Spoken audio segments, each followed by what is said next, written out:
13, versículo 33. ¿Cuántos lo tienen? Los que no lo tengan, pónganse al lado de un cristiano. Ninguno se da por aludido. Dice el mismo Jesús, Él está enseñando acerca del reino de los cielos. Está trayendo enseñanzas y enseñanzas que rompían la mente, que hacía que los que estaban acostumbrados a esto y esto, de repente quiebra todo paradigma, todo pensamiento establecido. Y aquí dice Jesús, otra parábola, Él estaba enseñando a parábola y con cosas y situaciones que todos conocían. Quizás en nuestro contexto no utilizaríamos tanto las parábolas o los ejemplos que Él usó, porque era el contexto en el que se movía. Y allí hacían pan, allí no estaba 8 panes, 1 euro.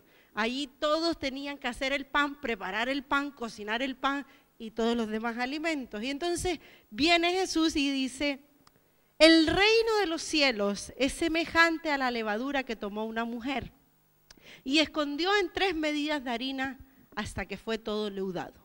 Hay 2 componentes, que es la harina y es la levadura. Y como una parte de levadura la introduce en varias partes de harina, lo guarda y todo queda leudado. Todo queda afectado por esa parte de levadura. En toda la Biblia no he encontrado, si lo podemos encontrar, pero no me la sé entera, pero en toda la Biblia, todo lo que tiene que ver con la levadura tiene una connotación negativa. El mismo Jesús le dice a los discípulos, cuídense de la levadura ¿de quién? De los fariseos. En el Antiguo Testamento, cuando Dios establece la fiesta de la Pascua, ordena que en todo hogar tiene que desaparecer la levadura. Todo lo que esté leudado tiene que desaparecer. Tenía que quemarse. No podía estar en esos días de fiesta solemne recordando lo que Dios los había sacado de Egipto. No podía haber nada que hubiera estado o que estuviera leudado. Pero aquí nos encontramos que no tiene una connotación negativa. Dice que el reino de los cielos es semejante a esa levadura que la introduces en la harina y queda leudado. Entonces, ¿es algo positivo o es algo negativo? Si está hablando del reino de los cielos, ¿nos estamos refiriendo a algo negativo o a algo positivo? Si hablamos del reino de los cielos como tal, ¿qué hay en el cielo? ¿Hay enfermedad? ¿Hay tristeza? ¿Hay depresión? ¿Hay muerte? ¿Hay crisis? No. Por eso esa oración de Jesús cuando les enseña a los discípulos, Padre nuestro que estás en los cielos, venga a nosotros tu reino, pero hágase en la tierra como en el cielo. Entonces aquí nos encontramos en medio de varias enseñanzas que Jesús está dando, ¡boom!, una perlita de las de nuestro Señor Jesús. ¿Cómo va a ser que la levadura? Pero es que la levadura tiene connotaciones negativas. La levadura, ¿qué pasó? ¿Qué pasó? Y es ese proceso de transformación que vive la harina, porque la levadura es introducida. Y yo en esta mañana quería centrarme en esa transformación de cada uno. Porque claro, queremos influenciar nuestra sociedad, queremos bendecir nuestra sociedad, queremos transformar nuestra sociedad, pero los primeros que deben ser transformados somos nosotros. Solo el apóstol y su mujer dijeron amén, el resto como que duele un poquito, ¿no? Los primeros que necesitamos ser afectados, inyectados de ese reino de los cielos, somos nosotros. Necesitamos vivir una transformación real. Y yo quiero compartir acerca de mi vieja naturaleza y mi nueva naturaleza. Mi vieja naturaleza en la Biblia nos enseña que es nuestra antigua manera de vivir. Es esa manera de vivir que teníamos antes de conocer a Dios, antes que Dios fuera en busca de nosotros. Teníamos una antigua manera de vivir. Por ejemplo, en Efesios 4:22 dice, en cuanto a la pasada manera de vivir, despojaos del viejo hombre que está viciado conforme a los deseos engañosos. Nuestra antigua manera de vivir estaba viciada de deseos engañosos. Esa es nuestra antigua manera. Y yo quiero que esta mañana, los que llevan un poquito más de tiempo conociendo al Señor, viniendo a la iglesia, asistiendo a los grupos, los que llevan un poquito más y los que llevan poquito, hagan un viaje al pasado. No es una regresión, Aquí no hacemos regresiones, sino que pensemos, ¿cómo éramos antes? ¿Cómo éramos antes de conocer al Señor? ¿En qué condición espiritual estábamos antes de conocer al Señor? ¿En qué condición emocional estábamos antes de conocer al Señor? ¿En qué condición física inclusive estábamos antes de conocer al Señor? ¿En qué condición social estábamos antes de conocer al Señor? Y seguro que cada uno de los que estamos aquí diríamos, uy, ¿cómo era yo antes? Orgullosa, yo era muy orgullosa. A mí me costaba mucho pedir perdón. Que me vinieran otros a pedir perdón. Pero bueno, ¿cómo eras tú? Yo también era un poquito rencorosa. No guardaba. Me la hiciste. Tú me la pagas. ¿Cuántos eran así? Bueno, ya llegué al cielo porque están aquí todos que no, ninguno era así. Ya llegué al cielo y no me había dado cuenta. A ver, ¿cuántos? ¿Cuántos se identifican con esa parte? Claro. ¿Cuántos estaban sentenciados a esa separación eterna con Dios?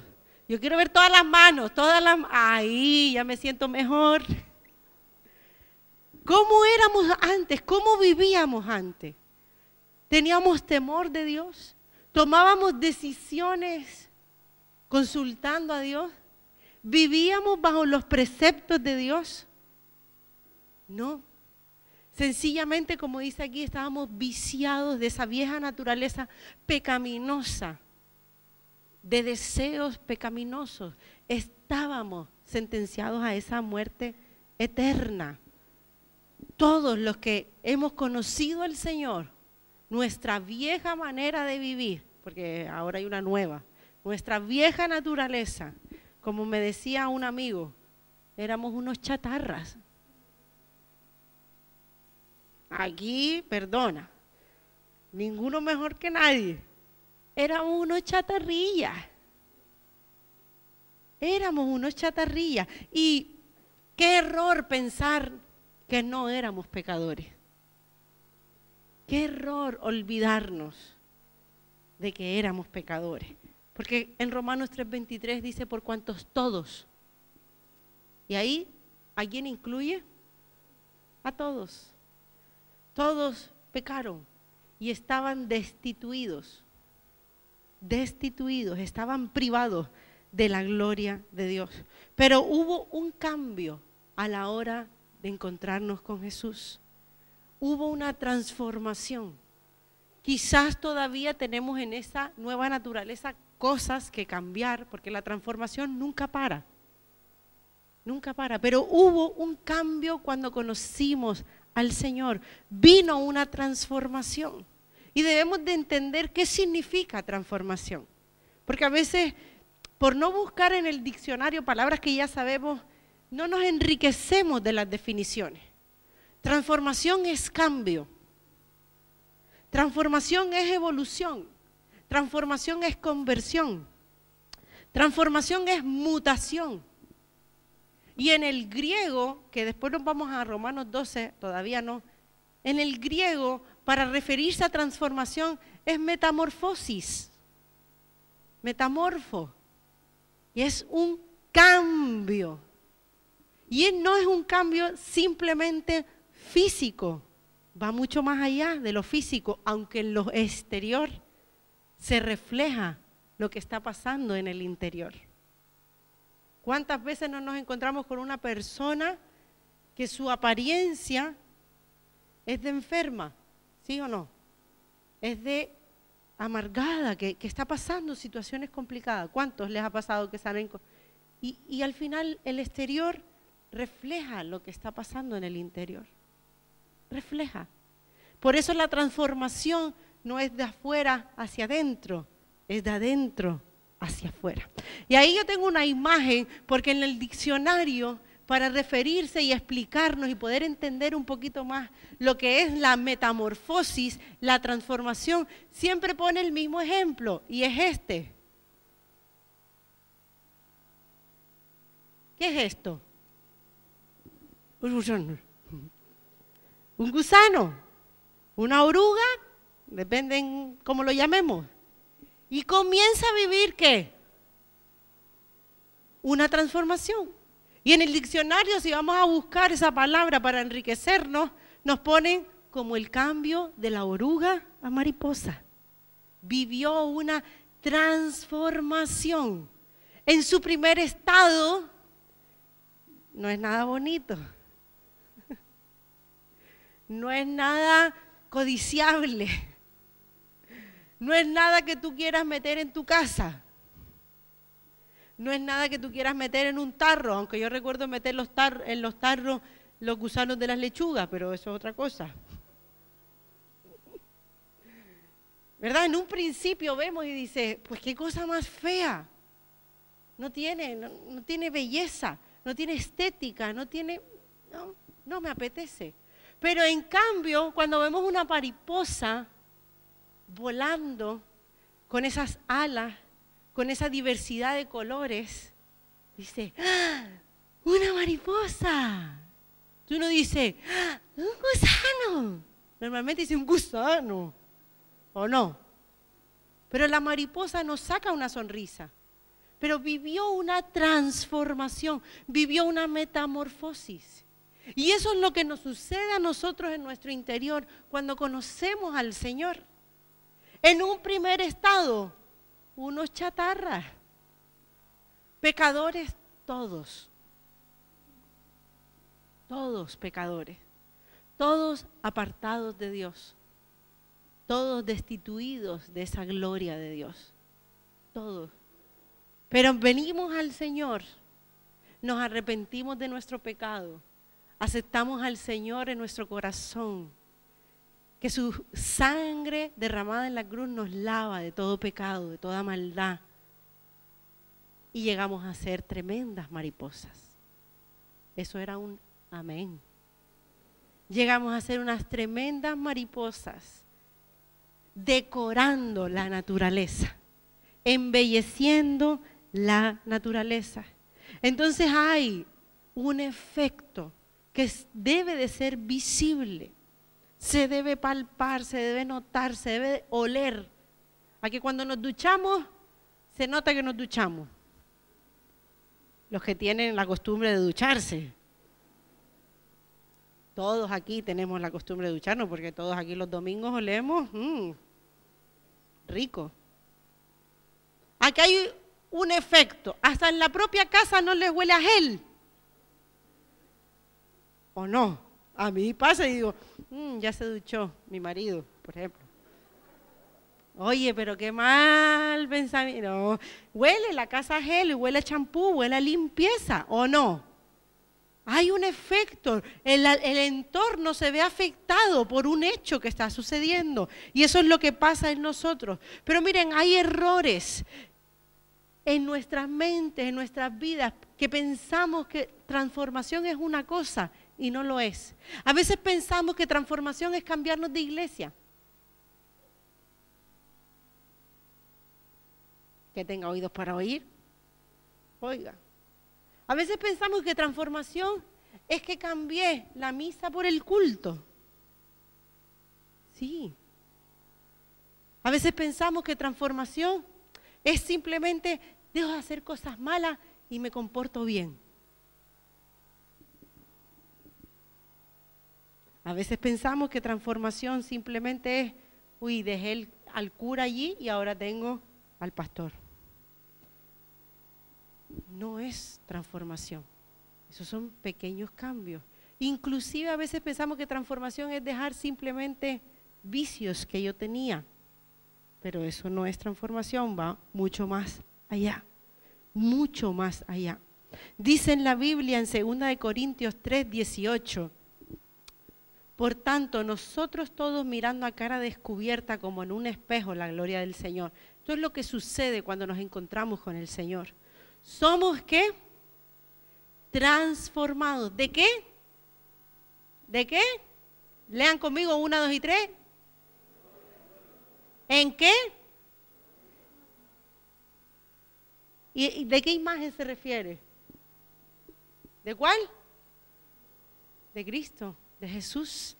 Somos transformados de gloria en gloria. Eso indica procesos en nuestra vida. Un cristiano no deja de transformarse, a no ser que empiece a conformarse. Y ahora voy con eso. No deja, vamos transformados de gloria en gloria. Cuando vamos al Señor es cierto que se cumple, que todas las cosas viejas, hay una nueva naturaleza, pero tenemos que empezar a andar y a descubrir esa nueva naturaleza. No es una varita mágica. Es una varita, no es, digan conmigo, no es una varita mágica. Y a veces nos frustramos porque si todas las cosas viejas pasaron, ¿por qué estoy luchando con esto, luchando con lo otro? Tranquilo. La cuestión es que tú no dejes de transformarte. No dejes de buscar ese encuentro con el Señor que te va transformando. Es imposible, yo no me lo creo, que entremos a la presencia del Señor y no suceda nada. Si solo un toque en el borde del manto de Jesús cambió la vida para siempre de esa mujer con flujo de sangre. Yo no me creo que vayamos a la presencia del Señor y en nuestra vida, yo no digo la circunstancia, yo hablo de nuestra vida, no haya un cambio, no haya una mejora, no haya un perfeccionamiento, porque entonces veo que no se cumple. Y claro, la palabra es veraz. ¿Sí o no? ¿Cuántos están conmigo? La palabra del Señor es sí, es amén. Las promesas son sí, son amén. Todo va a pasar, pero sus palabras jamás. Y dice que vemos como cara descubierta esa gloria y que nosotros somos transformados de gloria en gloria. Hay una nueva naturaleza en nuestras vidas que se tiene que notar. Antes era esclava, ahora soy hija. Hija, hija. Se les dio potestad de ser hechos hijos de Dios. Una hija es heredera. Un hijo es heredero. No, esto es un paréntesis. No me voy a meter ahora con los hijos que le están saliendo al rey Juan Carlos. Eso es otro punto, eso es otro día. Un hijo tiene derechos, también tiene deberes como hijo.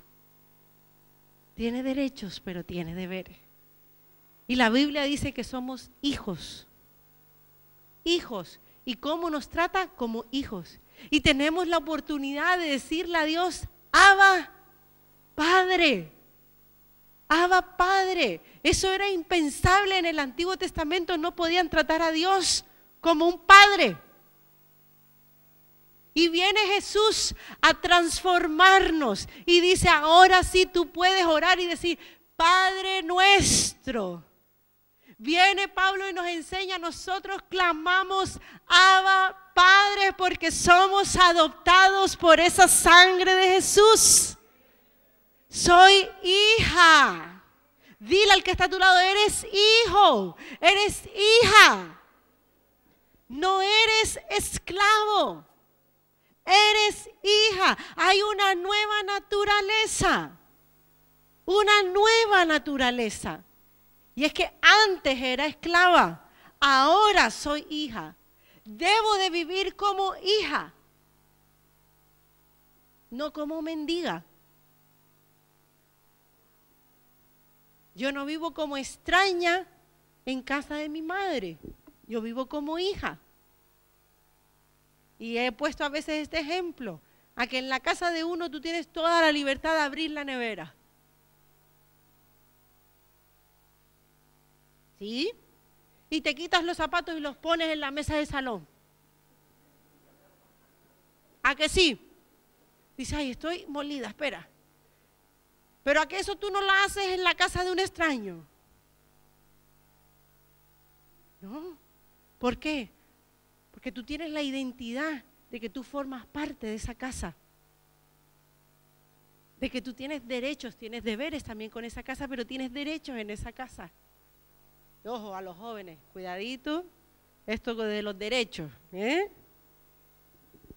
un texto fuera de contexto es un pretexto, y con esto no estoy diciendo que, ay, mi derecho según la pastora en la iglesia. No.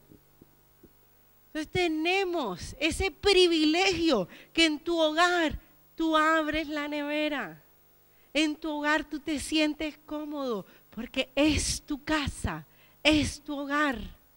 Y así somos nosotros con el Señor. En condiciones físicas, este es nuestro hogar. Di conmigo, esta es mi silla. Esta es mi moqueta. El váter es mío. Ahí voy. El papel del baño es mío. Por eso, repitan conmigo, por eso no lo voy a malgastar. El váter es mío, pero no lo repite.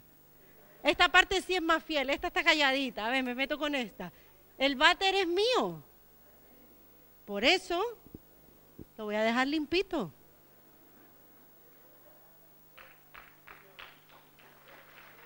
Esta es mi casa.